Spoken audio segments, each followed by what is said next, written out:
inshallah. Fatisaa kabeetu abdiin kabeetu dubbisii waliin mari'adhaa. Inta yaafi kana hindidaa Dubaay badho kanaa mijannaan iniinin qurxii itti maatii qaxi godhaa biyyatti haa deebitu warri biyyaa waan godhaa godhu kalaas jara sadiin malee walaa warra gastii walaa warra ni dhiisi jara lamaan dubbisii wajjin mari'adhaa muraa itti kenna kabajni dubartii akkasii. Assalaamu alaikum warahmatullahi wabarakaatuh. خلاص إن شاء الله وعليكم السلام ورحمة الله وبركاته. خلاص Sarri dubbadhaame. Mariam idea waan biraa akkuma inni jedhee nurraa wanni fuudhanii already lemon kaleessa gaafa rakkattee gaafa gargaaraa turre namni nu bira dhaabatee hin jiru saa walalaa ammallee yoo bakka kalaas ofii keetii viizaa kan kee mallaqa keetiin kisaa baaste anillee waan torbaatamaan laala. Oromoon akkati nama taatee dhaabattus hin feetu jechuudha. Kanaaf mu'attii tana laala baasee illee na lagi baatee illee na lagi maqaallee ofirra eegaa maqaallee ofirra laala waan dandeettanii waan gootan lafa jalatti waliin mari'adha. Mariyamaa biyya san keessa waggaa dheeraa turteerta ni beekta. Abdiin illee biyya Arabaa keessa waggaa dheeraa turteerta ni beekta. Mariyamaan garuu isaan hundaafuu ati dildila ni beekta sirritti jechuudha. Waa hunda maqaa kan keellee laali waa hunda of duuba laali taboru dhuftuuf ta'amma jirtullee mu'attii tanaaf waan gaarii soqii fi osoo jecha bonshee koomentii kana jalaan ta'in jechuudha. Ilaalinti isa koomentii jala kana godhiif isin jedha dhiifama sagaleellee isin ol fuudhuu dubbachuu kiyyaa kan jireenyuma namaa isin borcitan kanatu iyyuu mataa na ho'isa. Naa jiraadhu waan ofii ani beektaa wallaahi silaa danda'ame mucayyoo tana jajjabeessanii akka isiin anaa oliyyuu taate akka godhaniin barbaada malee jechuudha. Akka isiin xiqqishuu isii cinqamtu akka isiin xiqqishuu isii rakkoo wayii isii mudatuun barbaadu beekte garuu jechuudha bakka san yaani subhaanallah rabbi waa hundayyuu rabbi haa sirreessu mee namni yaadanarra qabdan dubbadha abuma hariin kun nama guddaadha mee Akkam ooltan jirtu? wabii Umaadhaaf carraa kennaa nama guddaadhaan fakkaate dhiifama wallaahi amma arguun jira isin bira dubbadhe kenna wabii dhiifama. Eechi rakkoo hin qabu. abuma harii jirtanii dubbadha rafaniirammoo وعليكم السلام ورحمة الله وبركاته. ani wanni jedhu waan jeneraalii ta'e haasaa dubbii keessallee waan hin hubanneef waan nama tokkollee haasa'u osoo hin taane an akka kiyyatti homa nama hunda haasaa sheeka bana. Kanaaf wanni an jechuu barbaade namni keenya eessattuu osoo toltee qabriittillee namni keenya wal bira dhaabbachuu qaba. Osoo toltee qabrii jalatti wayita du'ellee wal bira dhaabbachuu qaba. Namni keenya maaliif wal gata maaliif wal dagata? Bakka hundatti namni saba keennan tahin namni Oromoo keennan tahin akkatti wal bira dhaabatu argaa jira. Ijoollee qilleensarraa waa banattee waa gurguratuudhaaf biizinasa wayii seente meeshaa laalanii miti waan bareedumaaf laalanii miti laalaa dhiifna. Anillee nama hedduu argaan ture kanallee fuudhe kanallee mul'ise jedhanii biraa deeman. Lafarrattillee wal bira hin dhaabannu qilleensarrattillee wal bira hin dhaabannu. Ummanni biraa akka ajaa'ibaa kanatti wal bira dhaabata. Waa hundaa wal gargaara jechaaf gochaan humnaan waa hundaa wal bira dhaabbata. Maaliif akkana taana nuti maaliif nama keenya kiiloo isaa buufna maaliif hamilee wal cabsina? Jechaan hamilee namaa ta'uun waan guddaa gocha caala. Yoo ummata Siltee Guraagee kana fudhattan Tigree Amaara yoo fudhattan bakka hundatti ilaalaa biyya jirtan hundatti uf biratti warra isin bira jiru madaala ilaala akkatti isaan wal bira dhaabbatan.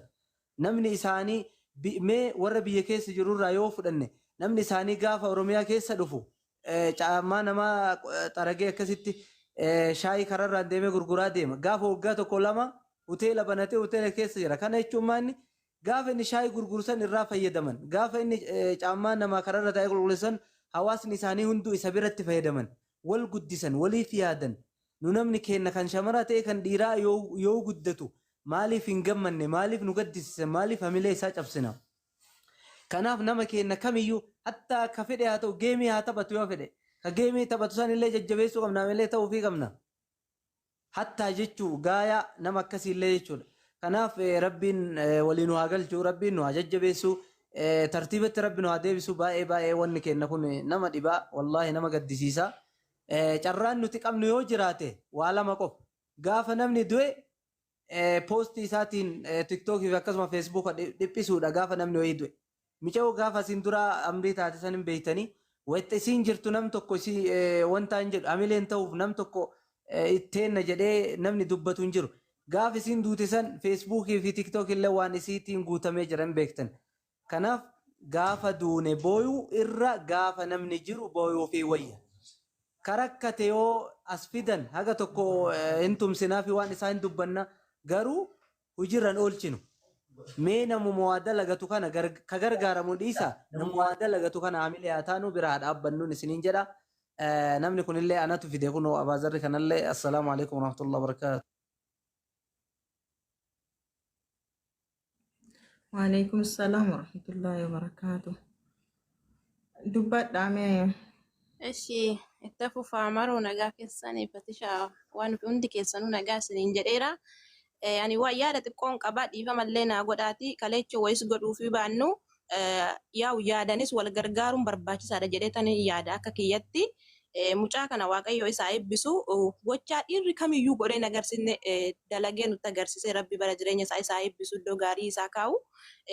Dhiirri kamiyyuu waan akkanaa godhee nutti agarsiisne dhugaa rabbii jechuudha. Dhugaa rabbii jechuudha. Dhiirri kamiyyuu hojii akkanaa dalagee gaarummaa akkanaa dalagee nutti agarsiisne jechuudha. Ofii kiyyaa reeffan isarratti argee namni akka isaa nuufaa baay'atu namni akka isaa qajeelan akka isaa nuufaa baay'atu nuti isarratti ilaallee hojii akkanaa hojjechuu qabna jechuu dhiisanii raawwatanii dhufanii raawwatanii jireenya namaa balleessu jechuudha. Dhugaa rabbii Oromoon nuti maaliif walumarratti duullee ofuma keenya wal xiqqeessina otoo alagaan dhufee nu miidhin ofii keenya wal miidhaa jirra gara hundaanuu in argina waan ta'eef jechuudha. Ilaa Oromoon duratti afaan walii keessaa fuututoo nyaatti jechuudha. Kan baranaa garuu ofii mashiitii wal nyaachatoo jirti. Ani mucayyoo tana durattis kaasee har'allee inuman ishee hordofaatoo jira. Dhugaa rabbiin isiniin jedha akkuma waan ofiin jette gaafa mucaa wajjin deemtee qalladdu kumaan ta'anii ilaalanii gaafa iddoo kana jirtu nama 200 300 ta'anii ilaalan. Isaayyuu galanii waan dhugaa itti naasan. Gisee baay'ee nama akkanatti naasan nama akkanan keessummeessin jedhee gastiin ergaa fi nan galchitu. Dhugaa rabbiin isin jedha rabbitu na arga keessa koon. Bakka azala taayitan gubadha yeroo baay'ee jechuudha laala. Dalagaan irree natti baay'ata. Ammumaan tiktookuu kana banatti yoo waan hin taane dhufanii itti seenanii taasanii nan gubadha bakka ani Maariyaaminis hin beeku Fataashoos illee hin beeku jechuudha. La asuma irrattan isaan beeka malee. Maaliif gaarummaa isaan dalagassantu keessa kiyya jira waan ta'eef jechuudha. Yoo isheen mucaa faana walitti mufattee buute deemanii arrabsanii jechuudha. Maaliif barbaachisa mucayyoo tana hanuma homaa hin goone anuma kaleecha biyya san keessa teessee rakkachaa turte san guyyaa gaaf tokko eessa oolte eessa bulte jettanii ni gastiirra galtanii gaafattanii beektanii hin beektan. Kanaafuu amma immoo silaa dhufte iddoo kana geessa iddoo gaarii kana geessa obbolaawwan keenya kun wal gargaaraniiti waan gaarii shidha raawwatanii silaa isin seentanii jajjabeessuu qabdan yoo bitachuun irree isinitti toluu baate gorsaan bira dhaabbattanii hiriyoota keessanii irree mucayyoo tanarraa waan akkana irraa fayyadamaa jettanii mucayyoo tanaafillee haamilee ishii cimsuu qabdu jennaan isin dhugaa rabbii fu'an miqqanyaa ufuma keenya wali taanee ufuma keenya wal caccabsaa jirra malee diinni biraa alaa nutti dhufeetii miti jechuudha. Filiis irraa dhaabbadha. Mee yoo mucayyoo tanaa irree aarii qabaattan Fataashoo fi Maariyaamiin ilaalatii irraa dhaabbadhaa dhugaa rabbii adiraa Oromummaa walitti qabnu tanaa jechuudha. Dhugaa rabbii ijoollee Oromoo irraa dhaabbadhaa. Nama biraa miti kan dhufee as dala oolu ijoolleedhuma Oromooti irraa dhaabbadhaa adiraa rabbi keessanii adiraa waaqatti bultanii dhugaa rabbiin bakka waa biraa isiniin jechuun danda'u bakka waaqa fi rabbiin alatti an beeknu hin jiru mitire isuma sodaadhatii irraa dhaabbadhaa bakka. Seentanii waan hin taane itti legena. Dhiifama wabii ani irraa bahuudha yeroo tokko dhiifama. Yala bakkanatti waan hin taane nama hin deeggaru. Oromoo irraa dhaabadha keessan kana xiqqishu an akka kiyyattiin saalfadha. Miknaatum daa'imaa miti umriin isii 18 olii kana waan Oromoo irraa kadhattan anaasoo hin tokko tokko nama wajjin faallaadha natti hin tolu. Maaliif jettanii nama daa'ima xiqqishu irraa Oromoo kadhatan malee nama umriin isaa uf danda'e uf eeggannoo ka'e irraa Oromoo kadhachuun kun sheemiidha. Ani gabaabatti akka kiyyatti yoo ta'e wanti ani yaadu jadi kun sadii keessan dubbadhaa ifaa jallee biraa qabdanii hanga nama tokkootitti illee isin bira jirti Oromoo irraa kadhachuu dhiisati Oromoon harma nu hoosiftu yookaan immoo qixxaa bittee manatti fidaafii hin jirtu haasaa tokko tokko yoo haasoftan miira keessan galinaa rabbi illee waan nama qabdaniif hin jirtu ani si fuudhaa koottu naa bahi si jaaladha jechuu ni danda'a isiin daa'imaa miti gara laafuu naa ta'a moo naan ta'u duraan dursitee sammuu fi gaafachuu qabdi.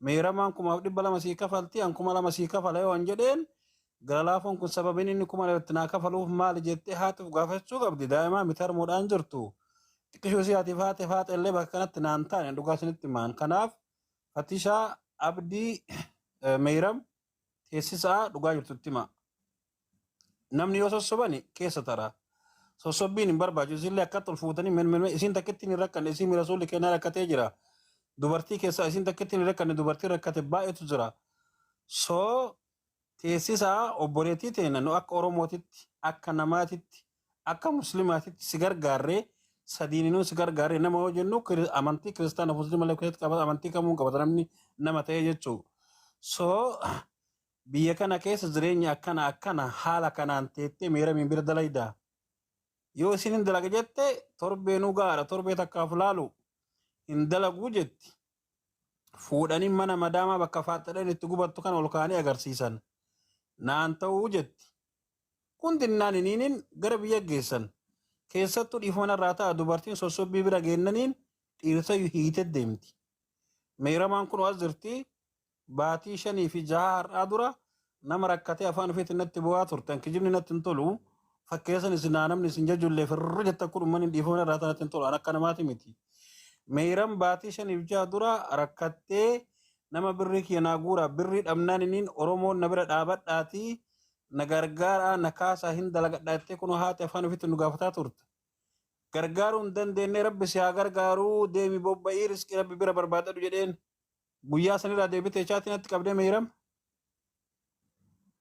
har'aa aayidii ofii dalaysiifattee suuqa ofii banattee kunoo nama akka isiin qarqaartuuf isii kadhataa jirra silezii ani gabaabatti amma afaan mi'aawun na biratti gaarii miti tokkoffaa mee namna gaftanii ammallee fooloo hin goone fi intaluma tanaafuu fooloo godha 29 waa guutuuf himee dhara dhiisati uummata miqqanya warra jirtan jechuu oduu namaa dhageeffattanii dhugaa dhiisaa 29 ol guutaaf ka isii kanumaan cufa obboleessi eeffatisha ani fatimee beelillee hin beeynu miidiyaa irratti ol beeyna malee siif abditti qofa dubbataa jiran mani meeramii bilbilallee haasa'uun hin danda'anii abdilleen si bira jira waan ta'eef silachuu tokkuma itti ifaajjanii hanga ilmi namaa nama bira dhaabbatu bira dhaabbattanii isinillee haadha qabdanii obboleettillee qabdanii haadha manallee qabdan yoo abdilleen haadha manaa dhabe jaalallee hin qabana fakkaatan illee dubartiin yeroo kabajanii fi yeroo itti jabeessan as jala jiraattee yoo dhageettan haa dhageeffattu okay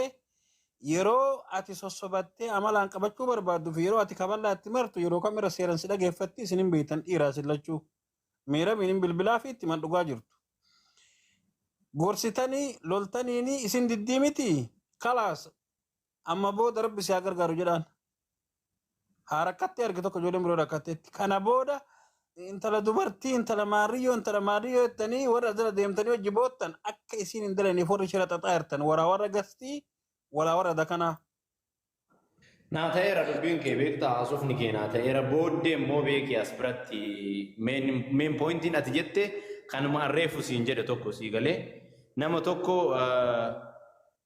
beektaa karaa inni mallaqa ittiin durattuu dubbadhee jira mallaqa 500 kiisaa baastee kennuu irra 500 san kara ittiin argatu yoo itti agarsiiste hoo qalbii qabaateen dalagata deemee 500 san akka itti fidu ofii isaatii beekuudha qaba sii galee kana jechaan yaanii yoo ofiin beektee ka dalagattu ta'e adabattee dalagaa ofii ni dalagatti yoo in dalaganne jettee namaa dhagahaa ekelee jala deemaa ekelee akkana na godhaa kaan ol kaasaa kaan gabbuusaa ka jettu ta'e filannoon kan isheeti sii galee boru anis amma Mariyamis anis walga'uun kenna bareeda because Oromoo tana jalaan bahan maqaa kan kee kaasuun akkana godhee akkana ta'e akkana gootee akkas taate waan jedhu jalaa ifa galuudhaaf badiin isii yoo jiraate waan akkana mucayyoo of qajeelchi ijoollee kanneen irraa hafi dalagaa kan kee dalagaa kan kee yoo hin dalagattu ta'e utubaan haga dhiiban qaba haga dhiisan qaba waan si baasu ofii keetii laallatta kanuma anillee kanarraa akka bahu barbaadu sii galee akka obboleessa tokkootti akka nama obboleettii qabutti akka dhiira tokkootti helpiin ani isiidhaaf godhe rabbi irratti na gargaaree kanuma Maariyamillee wanni isiin akka obboleettiitti gooteef kanuma nu hundinuu kana waan ta'eef akka isiin jijjiiramtu feena waan ta'eef yoo jijjiirama barbaadde ofii jijjiiramti yoo jijjiirama hin barbaanne jettee warra ekelee kaleessa maraattu jinni jedhaa turaniin san faana deemtee karaa irraa maqxii jecha wanni biraan jiru. Akka biroo thank you galatoom meeram nama biroo dhiisii oduu nama biroo dhiisii anis gabbu'aa fatisaan kabeetu abdiin kabeetu dubbisii waliin mari'adhaa intayaa fi kana hindidaa Dubaay badho kana mijannaan iniin qurxii itti maatii qaxxi godhaa biyyatti haa deebitu warri biyyaa waan godhaa godhu kalaas jara sadiin malee walaa warra gastii walaa warra ni dhiisi jara lamaan dubbisii wajjin mari'adhaa muraatti kenna kabajni dubartii akkasii assalaamu alaikum warahmatullahi wabarakaatuh. خلاص إن شاء الله. وعليكم السلام ورحمة الله وبركاته. Kalas Jarri dubbadhaame. Mariam idea waan biraa akkuma inni jedhee nurraa wanni fuudhanii already. Lemon kaleessa gaafa rakkattee gaafa gargaaraa turre namni nu bira dhaabatee hin jiru saa walalaa. صح.